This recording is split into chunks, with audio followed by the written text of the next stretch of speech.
पड़ता है और तभी पानी के अंदर से वो मॉन्स्टर निकलती है जो कि बहुत ही सुंदर लेडी होती है। उसकी सुंदरता देखकर बियोवुल्फ पूरी तरह से मंत्रमुग्ध हो जाता है। हालांकि बियोवुल्फ इसे मारना चाहता है लेकिन इसकी जादू की शक्तियों की वजह से वो उसे मार नहीं पाता।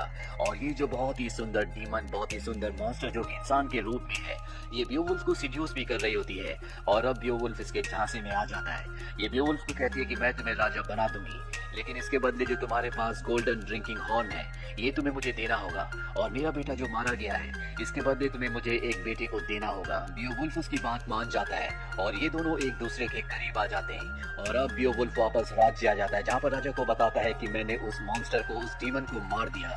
यहाँ पर उस डीमन की यानी कि मॉन्स्टर के बेटे का, जिसका पहले उसने हाथ काटा था, उसका कटा हुआ सर भी बियोवुल्फ के पास होता है, जो सबूत के तौर पर वो राजा के पास लाता है और कहता है कि मैंने उन दोनों को मार दिया है। जो एंशिएंट तलवार आपने मुझे दी थी वो एंशिएंट तलवार मैंने उसी डीमन के शरीर पर गाड़ कर छोड़ दी।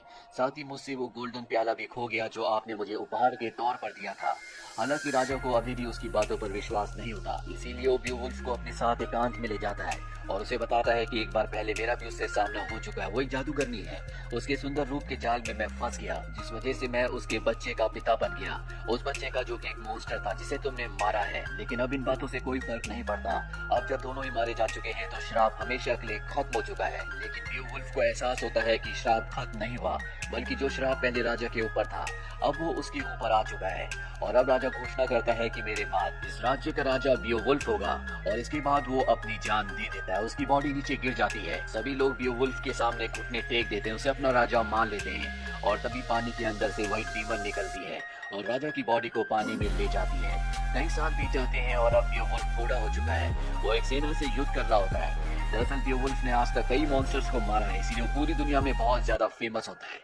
लेकिन अब बियोवुल्फ पहले की तरह खुश नहीं रहता। युद्ध के बाद जब वो वापस डेनमार्क आता है तो वहाँ पर उसकी छोटी रानी को दिखाया जाता है। यानी कि राजा की मौत के बाद उसने रानी से, जिसकी तरफ वो अट्रैक्टेड था, उससे तो शादी की थी, उसके बाद उसने एक और शादी की है। और आज रात को यहाँ पर जश्न का दिन होता है क्योंकि आज ही की रात को, आज ही की दिन को उसने दोनों के दोनों डीमंस को मारा था। और तभी पुराने राजा का सलाहकार आता है जो अपने राजा बियोवुल्फ को वही गोल्डन ड्रिंकिंग हॉर्न देता है जो उसे पिछले राजा ने दिया था, जो उसने डीमन को दे दिया था। और अब ये सलाहकार उसे बताता है कि हमारे राज्य के एक आदमी को ये घास के मैदान पर मिला था।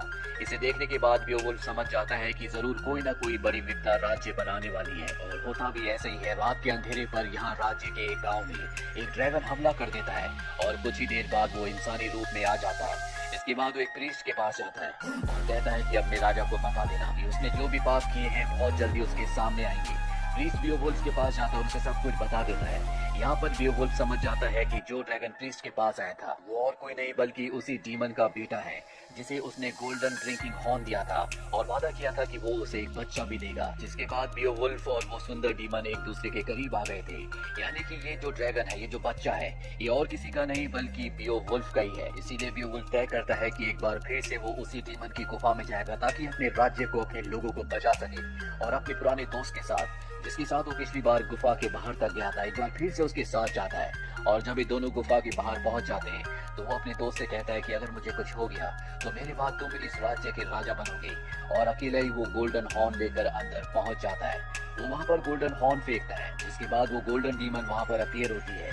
बियोवुल्फ उसे कहता है कि अपना ये गोल्डन हॉर्न ले लो और मेरे लोगों को छोड़ दो, पर वो उसे मना कर देती है। और अब यहाँ पर ड्रैगन आता है जो बियोवुल्फ के ऊपर हमला कर देता है। बियोवुल्फ किसी तरह से बचकर यहाँ से बाहर निकल जाता है जहाँ पर उसका दोस्त भी होता है। और ये दोनों के दोनों देखते हैं कि वो गोल्डन ड्रैगन अब उन्हीं के राज्य की तरफ जा रहा है। ये दोनों उसे रोकने के लिए घोड़े से उसका पीछा करते हैं। बियोवुल्फ अपनी कुल्हाड़ी से उस ड्रैगन पर हमला करता है। उस कुल्हाड़ी के साथ एक रस्सी भी बंधी होती है और बियोवुल्फ उससे लटक कर ऊपर हवा में उड़ना शुरू कर देता है। यहाँ पर जो राज्य के तीरंदाज होते हैं वो भी ड्रैगन को देख लेते हैं और उस पर तीर चलाना शुरू कर देते हैं। तभी बियोवुल्फ ड्रैगन की गर्दन के उस हिस्से को देख लेता है जो नाजुक होता है, जिसे भीगा जा सकता है। अब क्योंकि उसकी सेना यहाँ पर तीर चला रही होती है इसलिए वो रस्सी को काट कर नीचे कूद जाता है। ड्रैगन उसके लगभग सभी सैनिकों को मार देता है, चारों तरफ आग जला देता है। बियोवुल्फ एक ब्रिज पर जाता है और ड्रैगन के ऊपर कूद जाता है। ड्रैगन उसे अपनी पीठ से नीचे गिराना चाहता है, इसीलिए उसे पानी के अंदर ले जाता है जहाँ पर शिप का एक एंकर होता है। बियोवुल्फ उस एंकर को उसकी गर्दन पर फंसा देता है और एक बार फिर से बियोवुल्फ को लेकर वो ड्रैगन ऊपर आ जाता है। दरअसल वो ड्रैगन अब दोनों रानियों को भी मारना चाहता है, पर बियोवुल्फ बड़ी बहादुरी से उसके एक पंख को चीर देता है जिससे उसे उड़ने में परेशानी होती है। और अब वो ड्रैगन रानियों के सामने होता है। वो अपने मुंह से आग निकालकर उन्हें जलाने वाला होता है। बियोवुल्फ उसकी गर्दन के उस हिस्से को चीर देता है जो नाजुक होता है, जिस वजह से आग उसके मुंह से नहीं बल्कि गर्दन से निकलती है। और इसके बाद बियोवुल्फ उसके दिल वाले हिस्से को चीर कर अपने हाथ से उसके दिल को बाहर निकाल देता है, जिससे वो ड्रैगन नीचे गिर जाता है और नीचे गिरने के बाद वो इंसानी रूप में आ जाता है। बियोवुल्फ भी पूरी तरह से जख्मी हो चुका है। वो उस ड्रैगन को यानी कि अपने बेटे को देखता है। वो उसके कंधे पर हाथ रखता है क्योंकि उसे पता है कि इसकी कोई भी गलती नहीं है।